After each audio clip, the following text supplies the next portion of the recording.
নমস্কার বন্ধুরা। আজকে তোমাদের যে গল্পটি আমি শোনাবো, নাম শাঁখটিয়ার আতঙ্ক। লেখক ষষ্ঠীপদ চট্টোপাধ্যায়। গল্প পাঠে সাধন ঘোষ। বর্ধমান জেলায় রায়না থানার অন্তর্গত বেরুল গ্রামের গুহ পরিবারের একটি ছেলে চমকপ্রদ এক কাহিনীকে নিয়ে এই গল্প। ছেলেটির নাম তারাপদ। সময়টা তখন চৈত্রের শেষ। গ্রাম বাংলা মেতে উঠেছে গাজনে, চড়কে। কোথাও বা হরিবাসর বসেছে, কোথাও হচ্ছে যাত্রা গান। তো এইরকম সময়ে এক রাতে তারাপদ গিয়েছিল যাত্রা দেখতে। অনেক রাতে যাত্রা গান যখন শেষ হলো, তখন দল বেঁধেই বাড়ি ফিরছিল ওরা। এমন সময় হঠাৎ প্রকৃতির ডাকে রয়ে যেতে হলো ওকে। সঙ্গী সাথী যারা ছিল তারা বলল, তোমাকে একা পথের মাঝখানে ফেলে রেখে যাই কি করে আমরা? তার চেয়ে আমরা বরং অপেক্ষা করছি, তুমি একটু তাড়াতাড়ি সেরে নাও। তারাপদও বরাবরই ডাকা বুকো, বলল, কোনো প্রয়োজন নেই। গ্রামের কাছাকাছি যখন এসে গেছি তখন আর ভয় কি? তাছাড়া চোর ডাকাত এলেও সুবিধে হবে না কিছু। কি আর আছে আমার? না, ঠিক তা নয়। আসলে রাত বিরেতের ব্যাপার তো, যদি অন্য কিছু মানে ওই সবের একটু বদনাম আছে কিনা এ গায়ে। সঙ্গীরা বলল, সোজা কথায় ভূত পেতের কথা বলছো। ওইসবে আমার ভয়ও নেই, বিশ্বাসও নেই। থাকলেও ওরা আমার কিছুই করতে পারবে না। সবাই জানতো তারাপদ খুব সাহসী ছেলে, তাই বলল, আমরা তাহলে যাই। তারাপদ বলল, স্বচ্ছন্দে। ওরা চলে গেল। তারাপদ নিশ্চিন্ত মনে মাঠে কাজ সেরে পাশেরই একটা বড় পুকুরে গিয়ে নামল। পুকুরটা শাঁখটিয়ার মধ্যে পড়ে। মাছ ভর্তি এই পুকুর। বড় বড় রুই, কাতলা, কালবাউসে ভর্তি পুকুরটা। আর এই পুকুরের মাছের স্বাদও খুব। তারাপদ যখন জলে নেমেছে ঠিক তখনই দেখতে পেল মস্ত একটা মাছ খাই দিল পুকুরের জলে। পুকুরের চারপাশে বড় বড় আম গাছ ও বাঁশবন থাকায় কি মাছ সেটা সে বুঝতে পারল না। তবে অনুমান করল ৮-১০ কেজি ওজনের কাতলা মাছ এটা। মাছটা আবার ঘাই দিল, এবারেও একেবারে ডাঙার কাছে। তারপর হঠাৎই ওর গায়ে গা ঠেকিয়ে পিছলে সরে গেল। তারাপদ জলে হাত পা ধুয়ে ওত পেতে রইল মাছটাকে বাগে পাওয়ার জন্য। ও ঠিক করল যেভাবেই হোক মাছটিকেও ধরবেই। এই পুকুরের মাছ একটা ধরতে পারলে খাওয়াটাও যা হবে তা কল্পনা করে তৃপ্তি পেল। মাছ যদি জলে থাকে তাহলে শুধু হাতে তাকে ধরতে যাওয়া বোকামি ছাড়া কিছু নয়। তবু সব জেনেও তারাপদ শুরু করলো দাপাদাপি। তারপর যা হওয়ার নয় তাই হলো। হঠাৎ মাছটা ঘাই মেরে ডাঙায় উঠে ছটফট করতেই তারাপদ ঝাঁপিয়ে পড়ল সেটার উপর। আর ঠিক তখনই একজোড়া টর্চের আলো এসে পড়ল ওর গায়ে। তারাপদর মুখ তো শুকিয়ে গেল ভয়ে। নিশ্চয়ই যাদের পুকুর তাদেরই কেউ। তবুও ভালো করে তাকিয়ে দেখল কেউ কোথাও নেই। ও দেখল একটা গরু ঘাটের সিঁড়িতে দাঁড়িয়ে একভাবে তাকিয়ে আছে ওর দিকে। অন্ধকারে তার চোখ দুটো কি সাংঘাতিক রকমের জ্বলছে। এই দেখে নিজের চক্ষু বিশ্বাস করতে পারল না। এমন নাকি হয়? রাত্রিবেলা চতুষ্পদ জন্তুদের চোখ জ্বলে ঠিকই, কিন্তু এইভাবে? যাই হোক, তারাপদ মাছটাকে নিয়ে যখন কোনো রকমেই সেই ঘাটের সিঁড়ি দিয়ে উঠতে পারল না, তখন বাধ্য হয়ে আঘাটায় উঠতে গেল। এবার আরো ভয়ঙ্কর দৃশ্য। ও দেখল একটা কুকুর অগ্নি দৃষ্টিতে ওর দিকে তাকিয়ে এগিয়ে আসছে এক পা এক পা করে। আর কুকুরের চোখ দুটো দিয়ে নানান রকমের আলো বেরিয়ে এসে অন্ধকারে রঙের খেলা খেলে হারিয়ে যাচ্ছে। তারাপদর বুকটা কেঁপে উঠল। এবার সে যত এগিয়ে আসে কুকুরও এগিয়ে আসে তত। ভাবটা এই ডাঙায় উঠলে চিড়ে খাবে একেবারে। তারাপদ তবুও দমবার পাত্র নয়। সে আবার অন্যদিকে দিয়ে ওঠাবার চেষ্টা করলো, কিন্তু কি জ্বালা! এখানে একটা কালো বিড়াল, তারও চোখের অবস্থা সেই একই রকম। তবুও মাছটাকে বুকে নিয়ে উঠতে গেল বাঁশবনের দিকে। এখানে আবার অন্য দৃশ্য। একটা শিয়াল উক্কা হওয়া করে ডেকে উঠে আকাশের দিকে মুখ করতেই তার মুখ দিয়ে আগুনের হলকা ছুটতে লাগলো। তারাপদ জানে এগুলোকে বলে উল্কামুখী শিয়াল। ও এবার নির্ভয়ে ডাঙায় উঠল। তারপর এক হাতে মাছটাকে বুকের মধ্যে আঁকড়ে রেখেই মাটির একটা ঢেলা নিয়ে ছুঁড়ে মারল শিয়ালটাকে। যেই না মারা, শিয়ালটা অমনে খ্যা খ্যা করে মানুষের গলায় হেসে উঠে পালিয়ে গেল সেখান থেকে। কিন্তু এই বাঁশবন পার হবে কি করে? ওর কেবলই মনে হতে লাগলো কারা যেন চারিদিক থেকে দোল খাচ্ছে এই বাঁশ বাগানের ভেতরে।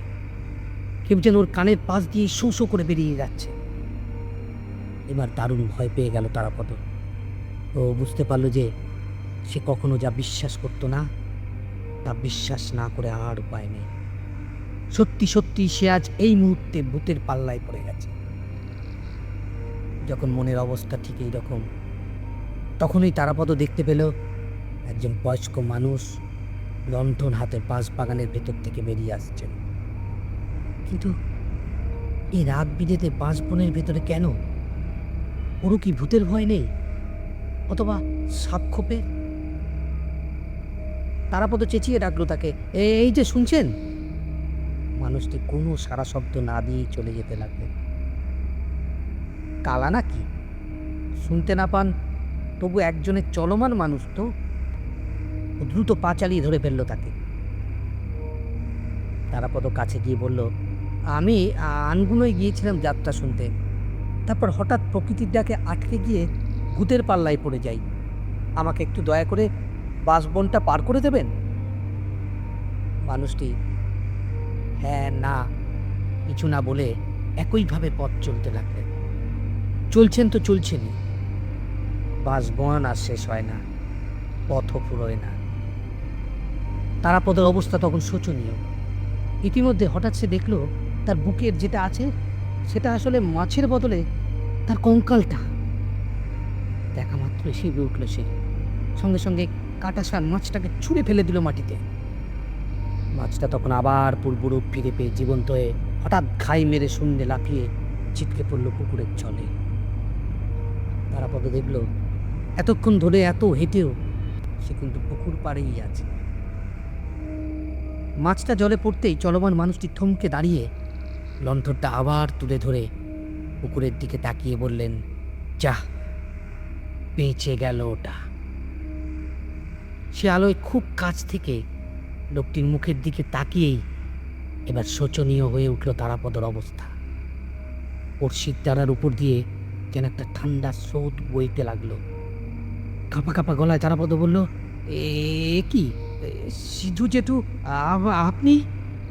চিনতে পেরেছিস তাহলে? আপনি এখানে কেন? এখানে ছাড়া কোথায় থাকবো বল? এই বাঁশবনেই তো আমাকে সাপে কামড়েছিল, এর পাশেই তো খালধারে পোড়ানো হয়েছিল আমাকে, সেই থেকেই এখানে আছি। তারাপদ তখন প্রাণের দায়ে দিক বিদিক জ্ঞানশূন্য হয়ে ছুটেছে। একসময় বাঁশবন পার হয়ে পীর বাবার থানের কাছে চলে এলো। অনেক অনেক আগে এখানে এক বৃদ্ধ ফকির থাকতেন। এখন তিনি নেই, তবে ভগ্ন স্থানটুকু আছে। কতগুলো পোড়া মাটির ঘোড়া, আরও কি সব যেন আছে। ও সেখানে এসে হাঁপাতে লাগলো। এদিকে সেই গরু, কুকুর আর উল্কামুখী শিয়ালটা পিছু পিছু এসেছে ওর। আর নানা রকমভাবে দেহ তাকে ছোট বড় করে চোখের মুড়িতে আলোর খেলা দেখিয়ে ভয় দেখাচ্ছে।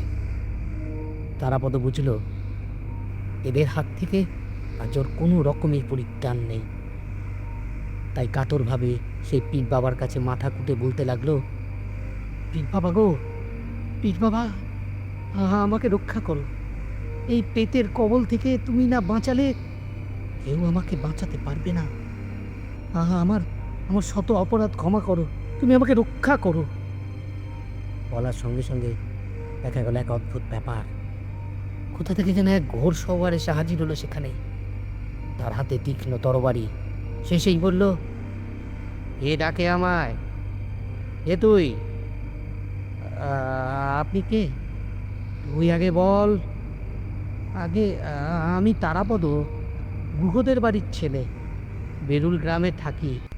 আনগুনোয় যাত্রা শুনতে গিয়েছিলাম, এমন সময়। আর ভয় নেই, আমি এসে গেছি। তারাপদর চোখের সামনে তখন এক ভয়ানক দৃশ্য। সেই ঘোর সওয়ার রূপকথার রাজপুত্রের মতো ঝাঁপিয়ে পড়ল গরু, কুকুর আর শেয়ালের উপর।